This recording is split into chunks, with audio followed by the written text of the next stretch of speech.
محمد بلندر صلوات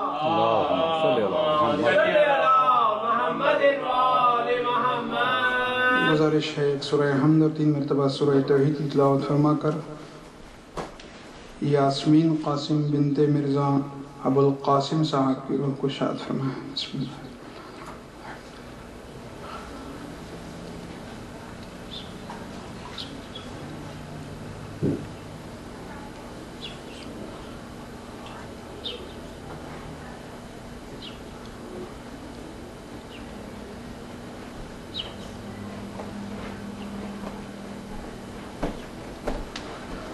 اعوذ باللہ من الشیطان اللعین الرجیم بسم اللہ الرحمن الرحیم الحمدللہ رب العالمین والصلاة والسلام تحیت والاکرام علی الرسول الاعظم الامین الذی سمی فی السماء باحمد وفی الارض بابی القاسم محمد اللہم صلی علی محمد وآل محمد وآلہ الأطیبین الأطہرین المعصومین المظلومین المنتجبین المیامین ولعنة الدائمة على أعدائهم وغاصب حقوقهم ومنکر فضائلهم والشاکین فیہم والمنحرفین عنہم إلى قیام یوم الدین اما بعد فقد قال اللہ الحکیم فی کتابہ الکریم بسم اللہ الرحمن الرحیم کتب علیکم الصیام کما کتب علی الذین من قبلکم لعلکم تتقون۔ بلند آواز میں صلوات پڑھیں محمد اللہم صلی علی محمد وآل محمد۔ پلیز آپ لوگ ذرا آگے آ جائیں، یہاں سامنے جگہ، بیٹا ادھر آؤ، کم ہی ہے،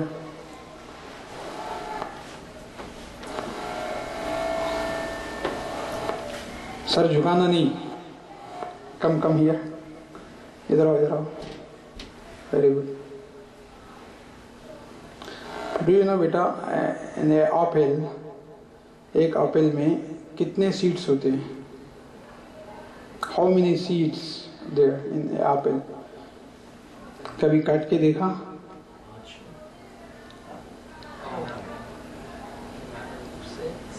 Four, 5, 6 یا یو آر رائٹ۔ اچھا، ایک سیڈ میں کتنے ایپل ہوتے ہیں؟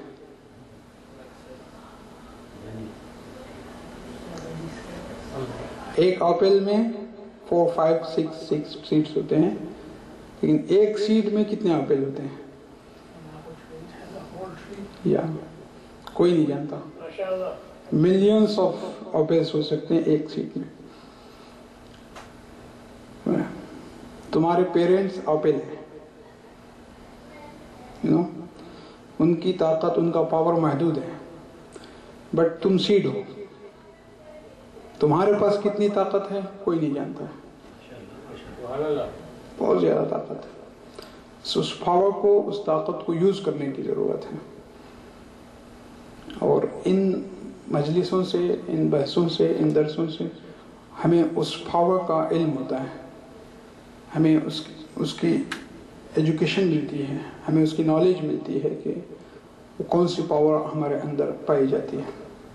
سو مجلس میں بیٹھنا تو بالکل کھلے دماغ سے، یعنی اس نیت سے بیٹھنا کہ ہمیں کچھ مل رہا ہے۔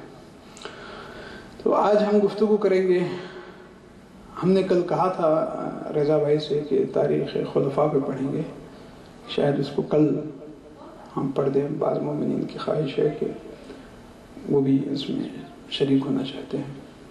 آج ہم گفتگو کریں گے علم پہ۔ اسلام نے علم کو، ایجوکیشن کو کافی اہمیت دی ہے، بلکہ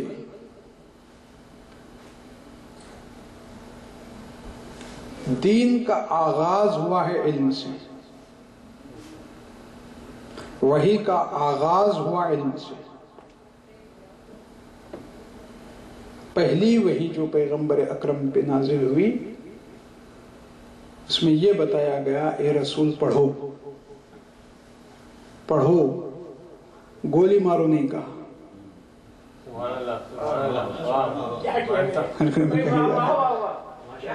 کہا پڑھو، مسلمان گولی مار رہا.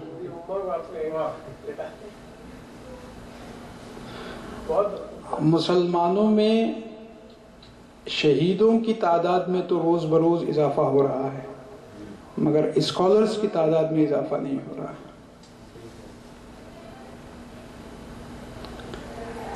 امریکہ کا تیسرا president, the third president of USA،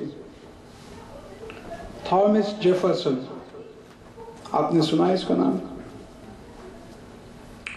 کہتے ہیں جیفرسن بڑا قابل تھا،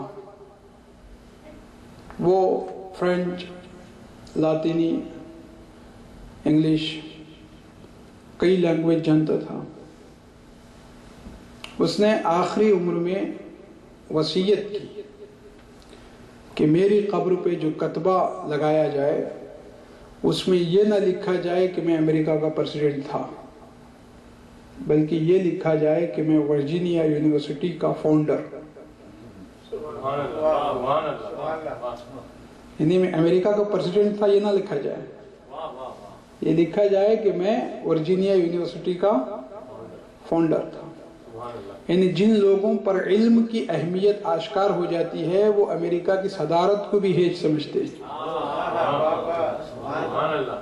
علم اتنی بڑی طاقت کا نام ہے. علم کیوں طاقتور ہے، کیوں پاورفل ہے؟ اس لیے کہ علم لوہے کو اسٹیل بناتا ہے. علم انسان کی زندگی کو چمکاتا ہے، اسے جلا بخشتا ہے، اس میں نور لاتا ہے، روشنی لاتا ہے، اجالا لاتا ہے، اندھیروں کو ختم کرتا ہے. ذہنی شعور، ذہنی بیداری، برائٹنس آپ کے دماغ میں، آپ کی مائنڈ میں اگر کوئی چیز پیدا کرتی ہے تو وہ ہے علم.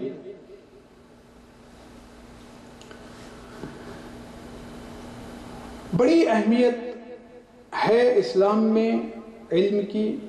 علم وہ سکہ ہے جس سے آپ دنیا کی ہر چیز خرید سکتے ہیں. آپ بڑی ہوٹلوں میں جائیں تو ایک ہوتا ماسٹر کی، جس سے تمام، میں تھائی لینڈ میں ایک ہوٹل میں تھا، چابی اندر بھول گیا. میں نے جا کے ریسیپشن میں کہا کہ بھئی میں اندر جو ہے چابی چھوڑ آیا، تو ایک کی لے کے آیا، اسے میرا دروازہ کھول دیا. اسے کہتے ہیں ماسٹر کی، شاہ کلید، جس سے تمام دروازے کھل جاتے ہیں. علم ہے ماسٹر کی، جس سے زندگی کے سارے دروازے کھلتے ہیں. ایک دروازہ بند ہوتا ہے، 10 دروازے علم کھول دیتا ہے. علم کی اتنی اہمیت ہے کہ وہ شاہ کلید کی حیثیت رکھتا ہے انسانی زندگی میں. مگر مسلمانوں کی افسوسناک حالت یہ ہے کہ پوری مسلم ورلڈ میں، افریقہ میں، ساؤتھ افریقہ میں کئی مسلم کنٹریز ہیں، لیکن وہاں کی صنعت اور وہاں کی حرفت پہ، وہاں کی بزنس پہ، وہاں کی تجارت پہ عیسائی چھائے ہوئے. کیوں چھائے ہوئے ہیں؟ اس لیے کہ کرسچینٹی علم کے میدان میں بہت آگے ہے، مسلمان علم کے میدان میں بہت پیچھے. مسلمانوں کو 2 کام کرنے آتے ہیں. ایک ماضی یعنی پاسٹ ٹینس پہ فخر، پراؤڈ کرنا، اور حال پر شکایت کرنا. یہ 2 کام مسلمانوں کو اچھے آتے ہیں. ماضی پر فخر کرنا، حال پر شکایت کرنا.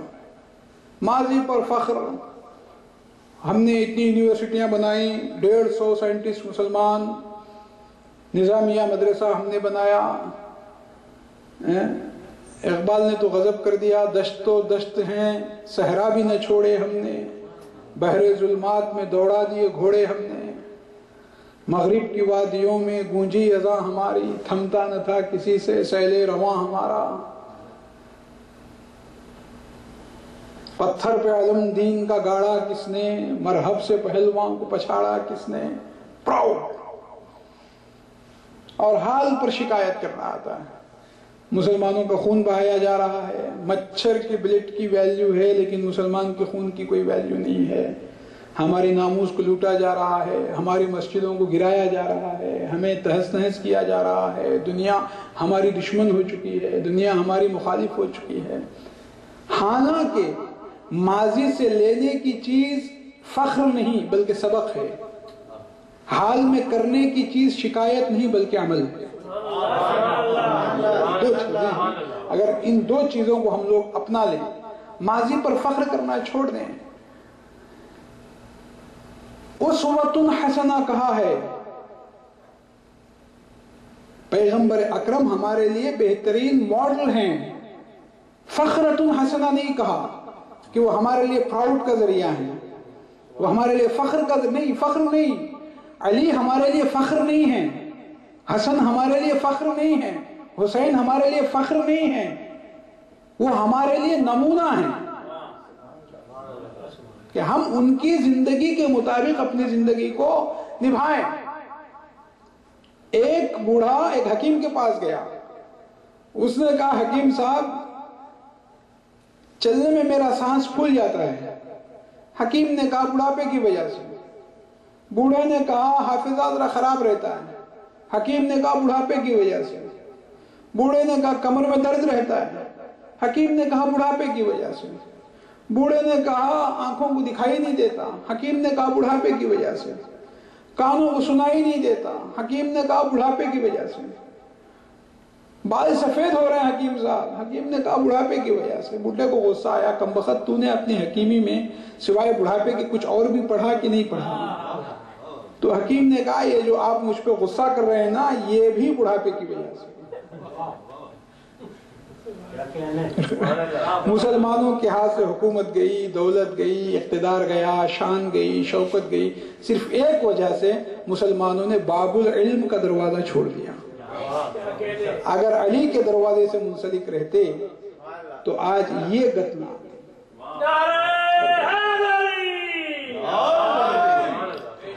جابر بن حیان کا نام آپ نے سنا؟ Father of chemistry. امام صادق نے ایجوکیشنل امپائر قائم کیا۔ امام صادق نے کیا کیا تھا؟ ایجوکیشنل امپائر قائم کیا تھا، مدینے میں بھی کوفے میں بھی۔ 400 حلقے، ابان بن تغلب، محمد بن مسلم، ابو حنیفہ، جعفر بن حیان، حمران، یہ جو بڑے بڑے علم کے پہاڑ جن کا نام آپ سنتے ہیں، یہ سب امام صادق کے شاگرد تھے۔ جابر بن حیان نے تقریباً 3000 بکس لکھے۔ دا کنگڈم مشہور ان کی بک ہے، دا ایسٹرن میرکیوری جابر بن حیان کی بک ہے، اور اس قسم کی بڑی بڑی کتابیں جو آج یورپ کی یونیورسٹیوں میں پڑھائی جاتی ہیں۔ ٹین بنانے کا طریقہ جابر نے دنیا کو بتایا، لوہا بنانے کا طریقہ جابر نے دنیا کو بتایا، سونا بنانے کا طریقہ جابر نے دنیا کو بتایا، گلاس بنانے کا طریقہ جابر نے دنیا کو بتایا، کپڑا رنگنے کا طریقہ جابر نے دنیا کو بتایا۔ آج کی صدی میں سائنس نے 80 عناصر ان ایلیمنٹس کو ایجاد کیا، اس میں 22 ایلیمنٹس صرف ایک جابر بن حیان نے ایجاد کیے ہیں۔ سلفرک ایسڈ جابر نے دنیا کو دی، ایسیٹک ایسڈ جابر نے دنیا کو بتائی، سٹرک ایسڈ جابر نے دنیا کو دی۔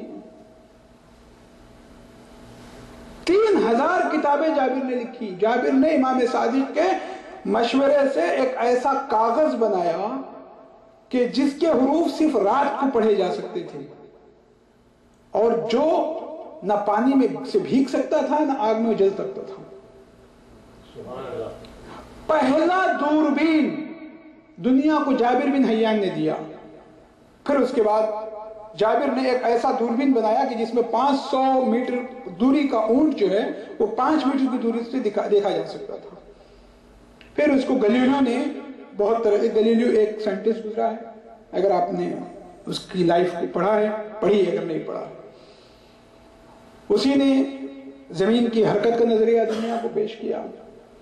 ٹالمی ہے، ایک ارسطاطس ہے، زمین اور فلک دو نظریات پائے جاتے تھے دنیا میں۔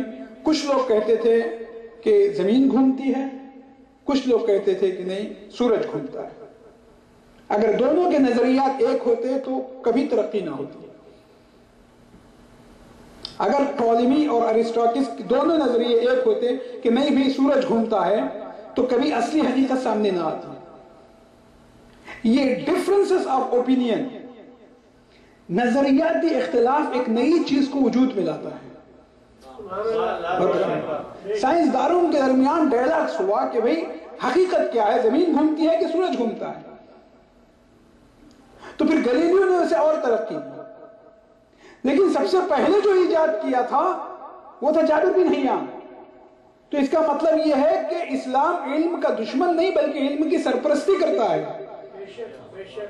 اقبال نے کہا تھا حکومت کا تو رونا کیا کہ وہ ایک عارضی شے تھی، نہیں دنیا کے آئین مسلم سے کوئی چارہ، مگر وہ علم کے موتی کتابیں اپنے آبا کی، جو دیکھیں ان کو یورپ میں تو دل ہوتا ہے سپارہ۔ حکومت چلی گئی، ہاتھ سے نکل گئی، کوئی غم نہیں، اس لیے کہ حکومت آج ہمارے پاس ہے کل کسی اور کے پاس ہوگی۔ یہ تو اللہ تعالیٰ نے اس دنیا کا سسٹم ہی کچھ ایسے بنایا ہے۔ لا آف نیچر جو ہے وہ اسی ٹائپ کا ہے کہ دولت، حکومت، اقتدار آج میرے ہاتھ میں ہے کل کسی اور کے ہاتھ میں چلا جائے گا، لیکن وہ کتابیں ہمارے آبا و اجداد کی جو یورپ کی یونیورسٹیوں میں ہیں، ان کی لائبریریوں میں ہیں، اگر ان کو میں دیکھتا ہوں تو میرا دل 30 ٹکڑے ہو جاتا ہے۔ غنی روزے سیاہ پیر کنن را تماشا کن، کہ نور دیدش روشن کند چشم زلیخا را۔ اقبال نے صاحب کشمیری ایک بہت بڑا فارسی شاعر گزرا ہے، اس کے مصرے پہ اقبال نے اپنا مصرع لگایا، غنی روزے سیاہ پیر کنن را تماشا کن، یعنی دیکھو جناب یعقوب کی بدنصیبی کو، جناب یعقوب کی بدقسمتی کو دیکھو کہ وہ خود تو اپنے نور نظر یوسف کے فراق میں روتے روتے ان کی آنکھیں زائل ہو گئی، بینائی ان کی آنکھوں کی، لیکن ان کا نور نظر یوسف زلیخا کی آنکھوں کو ٹھنڈک پہنچا رہا ہے۔ یعنی اہل محروم ہے نہ اہل سیراب ہے۔ یعنی باپ جو ہے بیٹے کی فراق میں روتے روتے اس کی آنکھیں جو ہے اپنے نور نظر کے فراق میں روتے روتے اس کی آنکھوں کی بینائی چلی گئی، لیکن اس کا نور نظر یوسف زلیخا کی آنکھوں کو ٹھنڈک پہنچا رہا ہے۔ یعنی اہل محروم ہے نہ اہل سیراب ہے۔ صحیفہ سجادیہ ہماری کتاب، قرآن مجید ہماری کتاب، نہج البلاغہ ہماری کتاب، فائدہ اٹھا رہے ہیں دوسرے لوگ، یعنی اہل محروم ہے نہ اہل سیراب ہے۔ ہم محروم ہیں مگر فائدہ اس سے کون اٹھا رہے ہیں؟ دوسری قوم اٹھا رہے ہیں۔ تو قرآن مجید ایک پاور ہے، طاقت ہے۔ تو کہتا ہے کہ کئی لوگ اس سے گمراہ ہوتے ہیں، کئی لوگ اس سے اچھے ہوتے ہیں، ہدایت پہ آتے ہیں، گمراہ کیسے ہوتے ہیں؟ دیسی گھی کھانے والے کا معدہ اچھا ہونا چاہیے، معدہ اس کا مضبوط ہونا چاہیے۔ اگر خدا نہ خاصا اس کا معدہ کمزور رہا اور دیسی گھی اس نے کھایا تو فائدے کے بجائے اسے نقصان ہوگا۔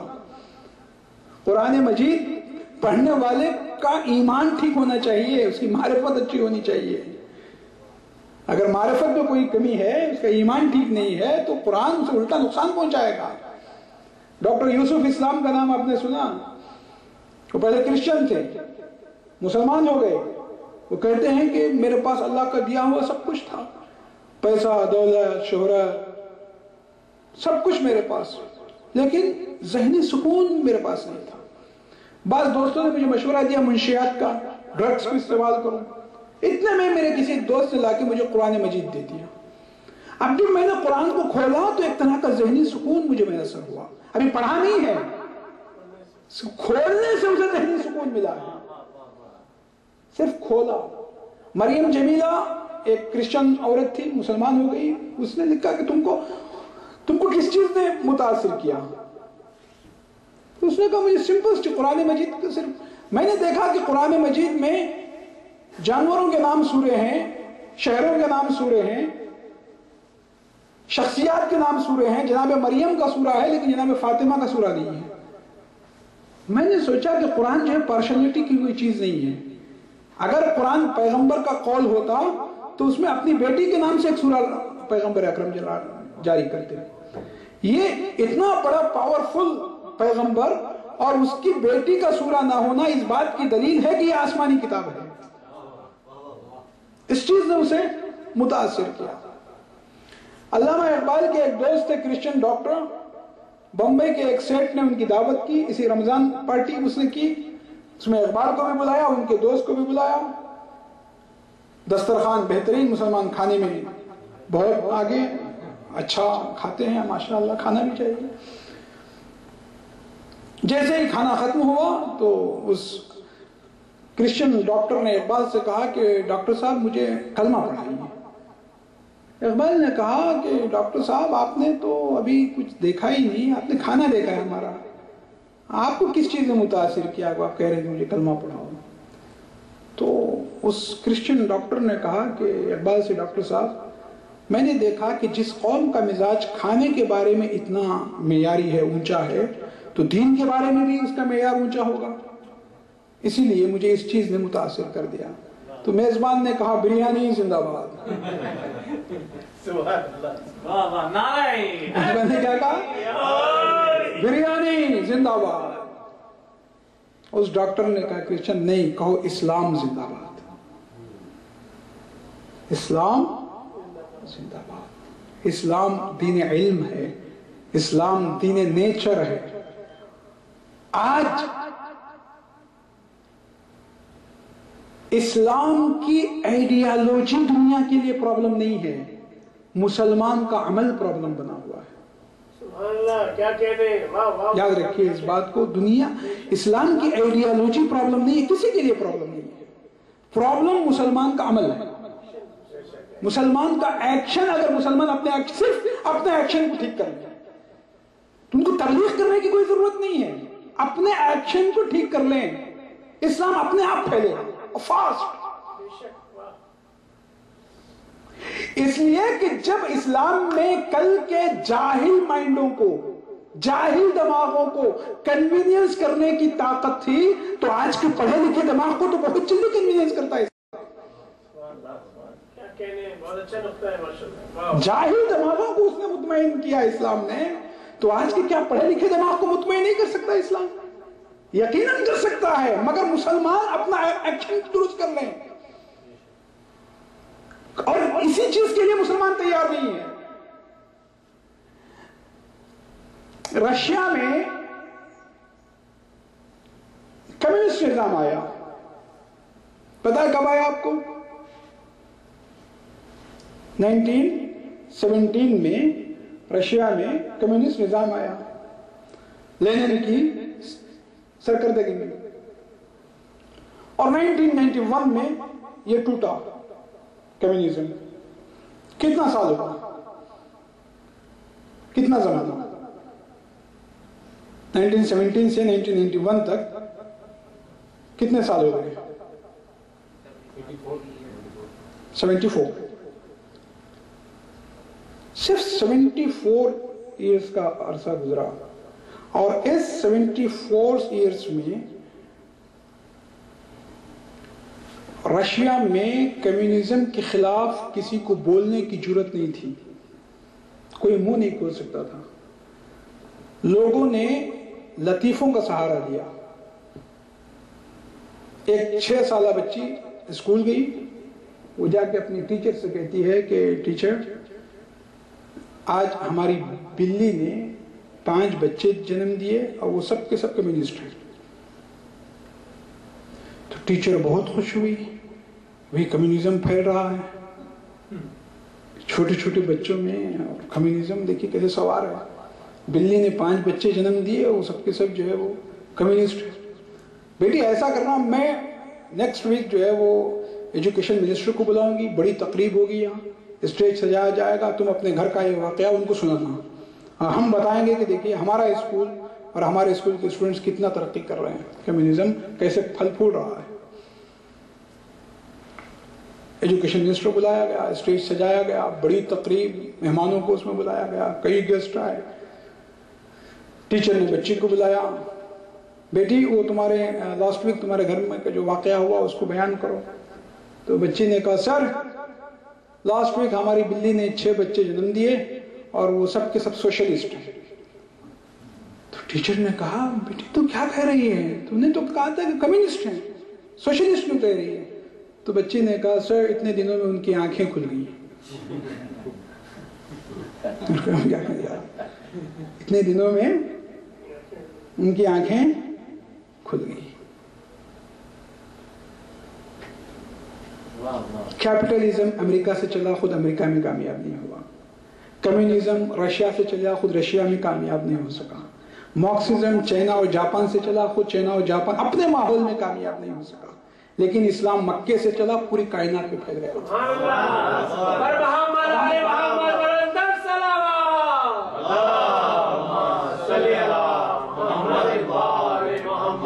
مکے سے چلا، پوری دنیا میں پھیل گیا۔ آج آپ کے ملک کو پریشانی صرف اسلام کی جو سپیڈ ہے پھیلنے کی، پریشانی اس سے ہو رہی ہے۔ لَيُظْهِرَهُ عَلَى الدِّينِ كُلِّهِ، یہ قرآن مجید کا چیلنج ہے کہ پوری کائنات پر دین اسلام چھا جائے گا، مگر اگر مسلمان اپنے ایکشن کو ٹھیک کر لیں، ایجوکیشن کی طرف آئیں، پڑھیں،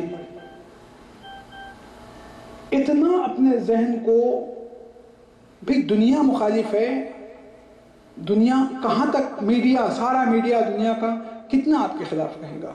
آج اگر ساری دنیا کا میڈیا یہ کہے کہ جوز جو ہے وہ یہودی فقیر ہوتے ہیں، غریب ہوتے ہیں، کیا کوئی مانے گا؟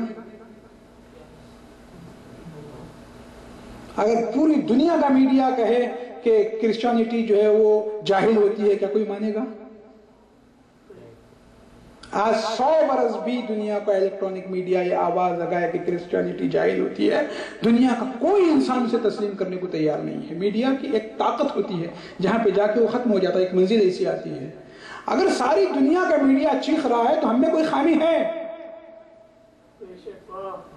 ہم اپنی خامی کو درست کریں۔ واٹر ٹینک سے اگر پانی بہ کر زمین کی طرف آ رہا ہے تو گریوٹی آف ارتھ کے خلاف شور مچانے کے بجائے جا کے وہ ہول کو بند کریں جہاں سے پانی ٹپک رہا ہے۔ بھئی اگر دنیا ہمارے خلاف چیخ رہی ہے، چلا رہی ہے، تو ہمیں چاہیے کہ ہم اپنی غلطیوں کی اصلاح کریں، پھر دیکھیں اسلام کیسے ذہنی بیداری پیدا کرے۔ اور ذہنی بیداری، شعور کی بیداری صرف اور صرف علم سے آتی ہے۔ جس قوم میں علم پھلے پھولے، بچوں میں، جوانوں میں، بزرگوں میں، مردوں میں، عورتوں میں، تو یقیناً، اور پھر علم سے کچھ نہیں ہوگا، علم کے ساتھ ساتھ تربیت کی بھی ضرورت ہے۔ ان دونوں چیزوں کو اگر لے کر ہم چلیں تو یقیناً ہماری قوم کی تقدیر بدل سکتی ہے۔ مسلمان آج بھی دنیا پر ایک اہم رول ادا کر سکتے ہیں، ورنہ جو حالات ہم دیکھ رہے ہیں زمینی اعتبار سے، زمین کا 23% حصہ، 23% لینڈ مسلمان ملکوں کے پاس پائی جاتی ہے۔ کتنی؟ 23% لینڈ مسلم ملکوں کے پاس۔ جنگی اعتبار سے اہم راستے مسلمانوں کے پاس، ایک طرف خلیج عدن ہے، ایک طرف کراچی ہے، ایک طرف دبئی ہے، ایک طرف ایران ہے۔ آپ میپ کو دیکھیں، دنیا کے نقشے کو دیکھیں تو مسلم کنٹریز بالکل بیچ میں بھارت اور اسرائیل کے علاوہ ایک کڑی ہے جس میں پروئے گئے ہیں، ملے ہوئے ہیں ایک دوسرے سے۔ اتنی بڑی زمین، جنگی راستہ، سوئس چینل مسلمانوں کے ہاتھ میں، جو ایشیا کو یورپ سے ملاتا ہے، اگر اسے مسلمان بند کر دیں تو دنیا 2 حصوں میں تقسیم ہو جائے، ہے کہ نہیں؟ اہم راستے اور وسائل کے اعتبار سے 80% ذخائر، 80% مائنیں مسلمان ملکوں میں پائی جاتی ہیں۔